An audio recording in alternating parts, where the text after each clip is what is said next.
What up, what's poppin'? In today's video, we are tackling a very iconic anime whose dub was released out of order, Zoids Chaotic Century. Zoids Chaotic Century was the first main anime series in the Zoids franchise, though in the United States it aired after Zoids New Century, causing a lot of fans to experience the franchise completely out of order. We'll get into the history about the show a little later, but before we get any further, make sure to subscribe to this channel, and don't forget to hit that bell icon so you never miss any updates. Now without further ado, let's get it.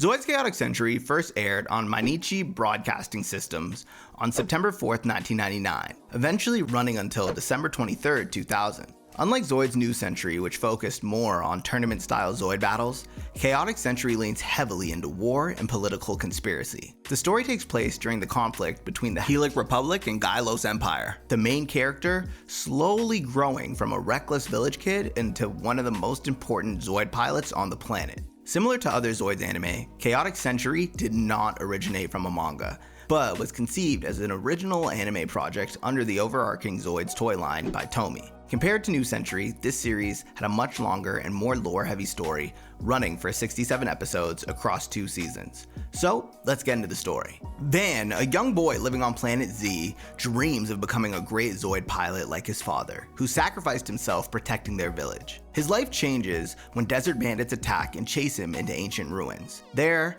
Van discovers a small silver organoid, which he named Zeke. Zeke has the mysterious power to revive and merge with Zoids, and with that power, Van restores a shield liger and defeats the bandits. Inside the same ruins, Van also finds a girl with no memory, later named Fiona. With Zeke, Fiona, and the shield liger by his side, Van leaves his village to become a Zoid pilot and uncover Fiona's forgotten past. Van's early journey is filled with danger, strange ruins, and new allies. He meets Irvine, a skilled but shady command wolf pilot who first tries to steal Zeke and Moonbaby, a cargo transporter with a Gustav and plenty of attitude. Together, they travel across deserts, villages, and abandoned military sites while searching for clues about Fiona's memories. Fiona eventually remembers the phrase Zoid Eve, giving the group their first major clue. Along the way, Van learns that piloting a Zoid is not just about courage. He has to deal with damaged equipment, sleeper traps, bandits, Republic soldiers, and his own lack of experience. As Van's group moves through the war-torn world of Z, they become caught between the Helic Republic and the Gylos Empire. At Red River, Van helps the Republic destroy Fire Bridge and disrupts an Imperial attack. Though he starts as a reckless kid, his instincts and bravery begin earning him respect from soldiers like Captain Herman. The group next heads towards New Helix City, hoping the Republic may know something about Zoid Eve. But the journey exposes Van to the harsh realities of war, where he helps an Imperial soldier escape, only to later watch that same soldier cause destruction. Van realizes the world is not as simple as Republic good, Empire bad. The greatest threat to Van's confidence appears in the form of Raven, a cold and terrifying pilot with a black organoid named Shadow. Raven completely outclasses Van in battle, first with a saber fang and later with a devastating Genosaurer. Raven's skills combined with Shadow's power humiliates Van and nearly destroys his pride. When Zeke is badly injured, Van risks everything to obtain Zoid Magnite and revive him. That's why he's the GOAT! The GOAT! These defeats push Van to grow, but they also reveal that Raven is connected to much darker forces working behind the scenes. Meanwhile, Minister Prozin of the Empire begins plotting for power. After Emperor Zeppelin dies, Crown Prince Rudolph is supposed to inherit the throne, but Prozin secretly arranges for Rudolph to be assassinated and frames the Republic to reignite the war. The former bandits, Rosso and Viola, kidnap Rudolph first, planning to put him up for ransom. But they eventually realize Prozin actually wants the prince dead. Van's group crosses paths with Rudolph and slowly becomes responsible for protecting him. Rudolph starts off as sheltered and frightened, but through Van's training and example, he begins developing the courage needed to become emperor. Van's group now has 2 goals: return Rudolph and continue uncovering the secret of Zoid Eve.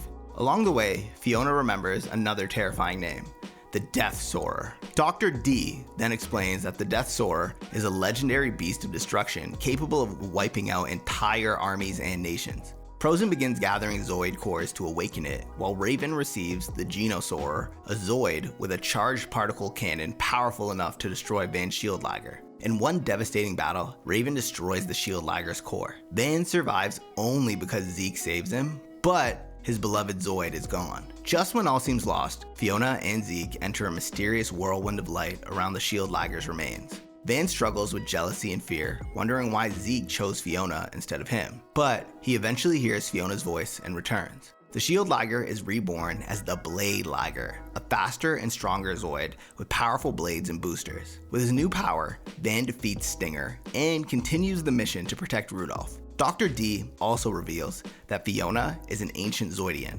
a lost race connected to Zoid Eve and the ancient Zoids. As Prozin declares Rudolph dead and takes power, Van and his allies fight through Imperial forces. Razzo and Viola, now flying storm sworders, help protect Rudolph from the air. Major Shoebolts, one of the Empire's honorable soldiers, realizes Rudolph is real and begins resisting Prozin's lies. Van then battles several powerful enemies, including the 3 guards and Raven himself. At the palace, Prozin awakens the Death Soarer and unleashes chaos on the Empire. Van and Raven have their long-awaited rematch, and Van finally defeats Raven's Genosaur by neutralizing the charged particle cannon with the Blade Lager's blades. Prozin's Death Soarer is eventually destroyed, Rudolph becomes Emperor, and Van and Fiona leave to continue searching for Zoid Eve. 1 year later, Van has joined the Guardian Force, a peacekeeping organization formed after the war. He is now a much stronger pilot, able to fight without relying completely on Zeke. But peace on Z is fragile. A mysterious underground Zoid attacks both Republican and Imperial bases, and new enemies begin appearing. Van reunites with Fiona and Dr. D, and their search for Zoid Eve continues. The Guardian Force missions bring Van into conflict with smugglers, corrupt soldiers, assassins, Zoid hunters, and strange new organoids. During this period, Van works with Thomas Shoebolts, younger brother of Carl Shoebolts, who pilots a D-Bison and has a major crush on Fiona. Thomas often clashes with Van, but the two become partners. They face enemies using optical stealth, stolen Zoids, controlled soldiers, and psychological attacks. A mysterious girl named Reese appears with her organoid Specular, while another enemy, Hiltz, appears with a red organoid named Ambient. These two are connected to ancient ruins and seem to know more about Fiona, Zoid Eve, and the darker history of Planet Z than anyone else. Raven also returns, but he is no longer the same arrogant rival from before. His defeat has left him shaken and unstable. Shadow eventually evolves Raven's Genosaur into the Geno Breaker, a far more dangerous Zoid with terrifying speed and power. Van, Irvine, and Thomas train desperately to counter it. Irvine's Command Wolf is badly damaged, leading him to eventually pilot the Lightning Sykes, a lightning-fast Zoid that suits his style. Van upgrades the Blade Lager with improved boosters, pushing both himself and his Zoid beyond their limits, and the rivalry between Van and Raven becomes more personal, but the true threat is growing elsewhere. Hiltz awakens the Death Stinger, an ancient scorpion-type Zoid with a charged particle cannon. It quickly proves to be a monster on a completely different level. The Death Stinger destroys towns, overwhelms armies, and survives attacks from both the Republic and Empire. Hiltz uses it to terrorize Z, while the Guardian Force desperately tries to stop him. Raven suffers a devastating emotional blow when Shadow overheats and hardens into a stone-like state. For the first time, Raven shows real grief, revealing that beneath his cruelty, he is still a broken person shaped by trauma and manipulation. The Republic and Empire unite against the Death Stinger, and New Helix City is evacuated as the Death Stinger approaches, and combined forces attempt several desperate plans, including trying to sink it into molten magma. When that fails, they awaken the massive Ultrasaurus, an ancient fortress-like carrier Zoid. Moon Bay, What do you mean by that? helps get it running, and the Ultrasaurus becomes the hero's final hope.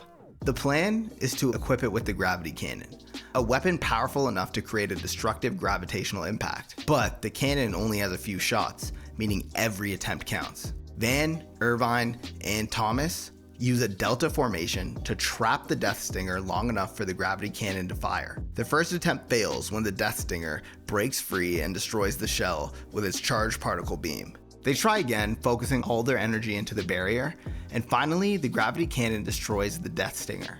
But the victory doesn't last long.